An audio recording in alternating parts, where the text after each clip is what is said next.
Images of the Great Depression haunt the pages of our history books. Men selling apples on street corners, runs on banks, women and children in breadlines, entire families walking dusty roads with the hope that they will one day be able to get back to work.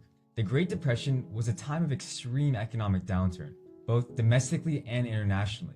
When the Great Depression hit its lowest point in 1933, the unemployment rate exceeded 20% and America's GDP plummeted by 30%. Not everyone, however, lost money during the worst economic downturn in American history. Some fortunes were actually made from the Depression, while others were simply wiped out completely. In this video, we're going to cover two individuals who capitalized on the Great Depression and were able to actually amass an absolute fortune because of these events. The first person on our list is Jean Paul Getty Sr. He's one of America's greatest success stories, but despite being the world's richest man during his time, J. Paul Getty is almost forgotten today. The wealth Getty amassed is almost unimaginable. At one time, his estimated worth was roughly 1/900th of the entire US economy. Getty got his start in the windswept oil fields of Oklahoma. In 1914, at the age of 21, he became a wildcatter, searching for oil in some of the most unforgiving land in the country. By the time he was 23, Getty was already worth $1 million. Although $1 million in 1916 would be worth about $31 million today. But Jean Paul Getty was not just an oil man. And while he did make a fortune drilling for oil, he also made a fortune in a completely different place, which was Wall Street. Jean Paul Getty was guided by a clear and effective investment philosophy.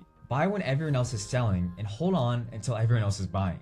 This approach allowed him to expand his wealth during one of the worst economic periods in American history. Born into a family already acquainted with wealth, Getty's father, George Getty, made his initial fortune in oil. In the early 1900s, the Getty family moved from Minneapolis, Minnesota to Bartlesville, Oklahoma, where George Getty invested in oil fields, setting the stage for what would become a vast family empire. By 1905, the family relocated to California. In 1930, J. Paul Getty inherited $500,000, which was equivalent to about $8 million today, from his father. While substantial, this sum would be dwarfed by the fortune Getty would amass on his own. You know, Paul Getty inherited the money at the bottom in 32. I mean, he didn't inherit it exactly. He talked his mother out of it, but yeah. It's true, actually. Close enough. Yeah, close enough, right? But he benefited enormously by having access to a lot of cash in the early 30s that he didn't have access to in the late 20s. And a time when most investors were fleeing the markets. Getty capitalized on the opportunity, purchasing oil stocks and debt-ridden companies for pennies on the dollar. One of Getty's most significant acquisitions during this period was the Pacific Western Oil Corporation, which he bought for a fraction of its previous worth. He also acquired shares in the Tidewater Associated Oil Company, the 9th largest oil company in the United States at the time, for $2.12 per share. Within 5 years, those shares were trading at over $20. An excerpt from his book that he wrote states, "It is possible to make money, and a great deal of money, in the stock market, but it can't be done overnight or by haphazard buying and selling. The big profits go to the intelligent, careful, and patient investors, not to the reckless and overeager speculators. The seasoned investor buys his stocks when they are priced low, holds them for a long pole rise, and takes in between dips and slumps in stride." Despite his business success, Getty was notoriously frugal. His reputation was infamously solidified during the 1973 kidnapping of his 16-year-old grandson, John Paul Getty III. When the kidnappers demanded a $16 million ransom, Getty initially refused to pay, famously stating, "I have 14 other grandchildren, and if I pay 1 penny now, then I'll have 14 other kidnapped grandchildren."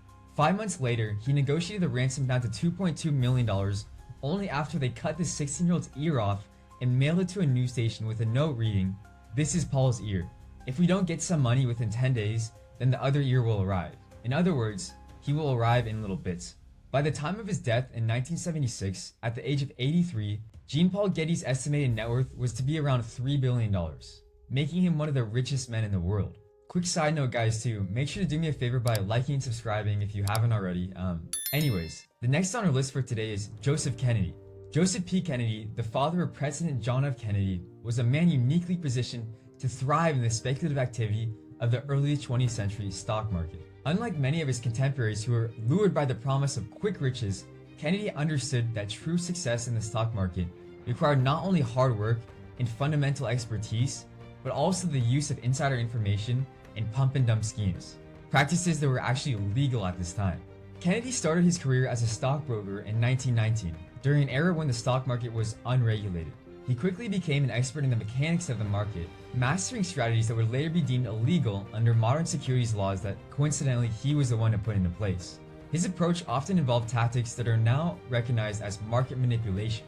For instance, Kennedy and a group of like-minded investors would engage in pooling operations, where they artificially drove up the price of a stock by creating a shortage or by circulating positive rumors. These operations were often supported by bribing journalists to write favorable articles about the stocks they were promoting. In 1923, Kennedy established his own investment firm, where he continued to employ these tactics on a larger scale. However, by 1929, he began to sense that the market was dangerously overvalued. He made the decision to liquidate his stock holdings and then short the market, essentially betting that stock prices would fall. His timing was pretty impeccable too, as the market crashed in Q4 of 1929, and Kennedy's wealth soared throughout the next few years. By 1935, his fortune had grown from $4 million to astonishing $180 million. When adjusting for inflation, this sum would be equivalent to approximately $4.1 billion today, making Kennedy's Big Short even bigger than Michael Burry's 2008 housing short profits and Bill Ackman's COVID short profits combined. Interestingly, despite his use of what would now be considered unethical practices, Kennedy was later appointed as the first chairman of the Securities and Exchange Commission, or the SEC, by the President Franklin D. Roosevelt in 1934.